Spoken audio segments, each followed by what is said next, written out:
mencetak 15 gol dan hanya kebobolan 1 gol dari 4 laga yang telah dimainkan. Tak akan ada yang meragukan Jepang adalah tim dengan serangan-serangan yang mematikan. Tak hanya karena mereka punya kualitas pemain yang sangat bagus, tapi juga dengan skema permainan yang apik. Disinilah sistem yang tepat dari Coach Shin untuk bisa meredam Jepang akan sangat penting. Jika timnas bisa menemukan formula untuk membuat Jepang frustasi mencetak gol, maka kita punya potensi untuk mengimbangi Jepang. Seperti yang sempat dilakukan Australia di laga terakhir. Saat itu Australia mungkin terus-menerus ditekan Jepang. Tapi pada akhirnya Jepang tak mampu mencetak gol selain lewat gol bunuh diri. Dan itu sukses membantu Australia menahan Jepang 1-1 di rumah mereka sendiri. Sekarang, apakah timnas bisa melakukannya? Sebelum itu, yuk kita lihat beberapa gol-gol timnas Jepang dengan skema apik berikut ini.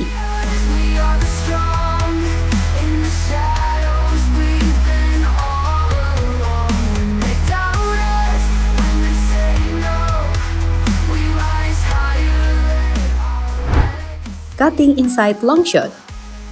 Lihatlah apa yang dilakukan oleh timnas Jepang dengan pemain-pemain berkualitas yang ia miliki. Berkaca pada pertandingan di ajang Piala Dunia kontra timnas Spanyol, Ritsu Doan, penyerang asal tim Freiburg ini mampu mengejutkan dunia. Saat melalui aksi impresifnya, ia mampu membobol gawang dari Unai Simons. Saat itu, melihat ada sekitar 4 pemain Spanyol di kotak penalti, Ritsu Doan yang punya tembakan kaki kiri bagus melakukan gerakan cepat yang tak mampu dihentikan bek Spanyol. Sebelum tanpa blocking dari luar kotak penalti, Ritsu Doan mampu melepaskan tembakan yang berubah menjadi gol.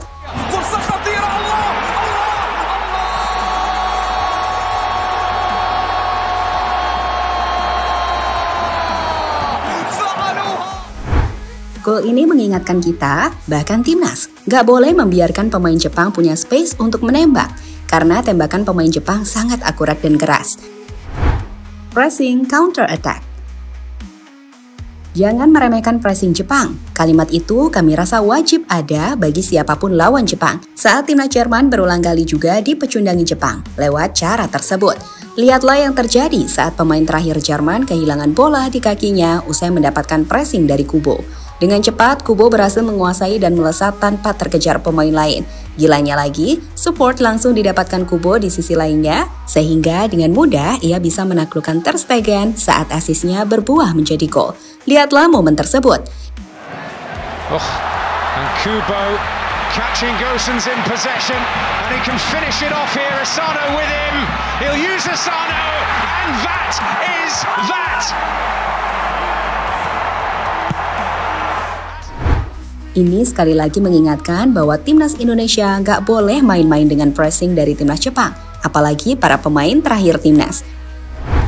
5 pemain versus 6 pemain. Inilah alasan kenapa 6 pemain di lini bertahan tak cukup untuk menghentikan Jepang yang mengejar gol. Jerman pernah merasakan hal tersebut di ajang Piala Dunia.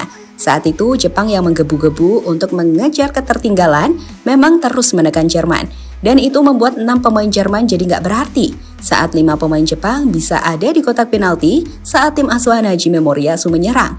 Lihat, ada 6 pemain Jerman tapi 5 pemain Jepang yang ada di kotak penalti membuat presentasi bola reborn dimenangkan pemain Jepang menjadi makin besar. Dan Jerman harus menerima kenyataan pahit tersebut. Mitoma.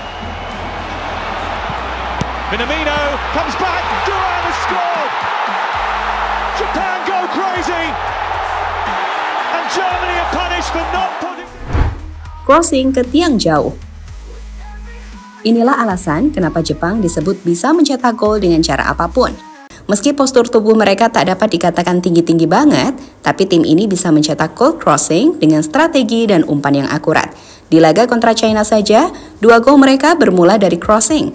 Lihatlah momen ini. Meski ada 6 pemain di kotak penalti, Jepang mampu tetap bisa mengirimkan bola crossing di tempat kosong yang disambut oleh Mitoma dengan mudah.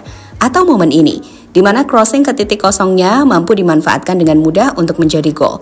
Stoppage time, as Dawn here. It's a peach of a cross from him, and that's finally 2-0 to Japan. It's Mitoma with a brilliant header. Not yet over for the Chinese, as the next cross comes in, and it's headed home there by Maeda. 2 subs combining, Ito with the cross. Jepang suka memanfaatkan sisi luar. Selain memanfaatkan sisi luar dengan crossing, Jepang ini juga bisa memanfaatkan sisi luar dengan umpan datar. Dan Indonesia benar-benar wajib mengantisipasinya. Lihatlah yang terjadi saat Indonesia bermain menghadapi Jepang.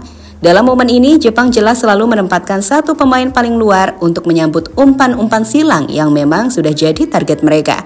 Sederhananya, saat bola di satu sisi luar mereka akan ada orang. Dan inilah juga yang terjadi saat Jepang mencetak gol ke gawang kita di ajang Piala Asia yang lalu.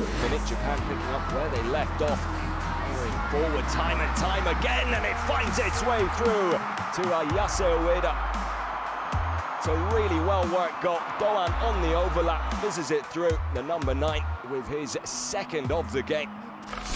Lebih dari skema gol yang sudah kita lihat dari timnas Jepang tersebut, sejatinya ada skill individu yang membuat Jepang makin sulit untuk dihentikan.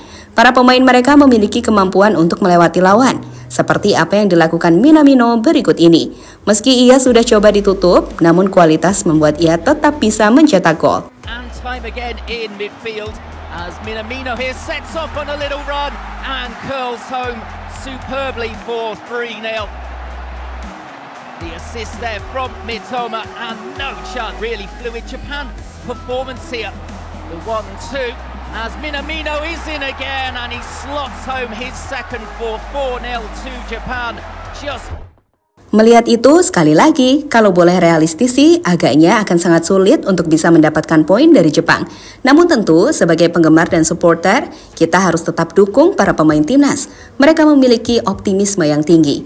Dan harapannya dengan pemain seperti Cavendish, Jay Izzas, hingga Martin Paes, kita paling tidak bisa menjaga gawang, nggak kebobolan. Dan berharap agar para penyerang kita bisa tampil lebih efektif untuk menciptakan gol dari sedikitnya kesempatan yang mungkin kita dapatkan. The cutback here in the box. And the shot finally comes impatiently by Oratmaun. And somehow it ends up in the back of the net. A big deflection there. Perhaps 7 added minutes at the end of the first half. The cross from Jeddah is fallen nicely for Ratbangun. Indonesia sweeping the leveller. The free kick, advantage given. Tom Hay gets it to Rafael Strauch. Strauch scores for Indonesia. They are in front, having trailed in the first. Melihat keseriusan Jepang untuk bisa memetik kemenangan di laga kontra Indonesia, di mana kami pikir mereka akan bermain terbuka dan menyerang. Mengingat kepercayaan diri yang Jepang miliki saat ini, dengan 3 kemenangan dan 1 hasil imbang dari 4 laga yang telah mereka mainkan, timnas Indonesia nggak boleh dipancing untuk bermain terbuka juga. Memang itu akan sangat menarik dan enak ditonton. Tapi masalahnya, keunggulan kualitas pemain akan membuat pertahanan kita rentan. Timnas harus disiplin. Dan kami pikir masuknya Cavendish sebagai pemain yang berpengalaman bisa memberikan tambahan ketenangan di lini belakang timnas. Kombinasi Kevin, Jay, dan Justin akan sangat bagus. Di laga kontra Jepang sendiri, target poinnya adalah 1. Artinya jika kita bisa menahan Jepang, itu sudah sangat bagus teman-teman. Dengan selanjutnya berharap timnas bisa menang lawan Arab. Jika target itu tercapai, timnas bisa mendapatkan total 7 poin. Dan peluang kita untuk lolos ke babak berikutnya akan terbuka lebar. Semoga ya, tujuan timnas bisa tercapai. Meski sekali lagi, tak bosannya kita mengatakan, Jepang tak akan memberikan kemudahan bagi Indonesia.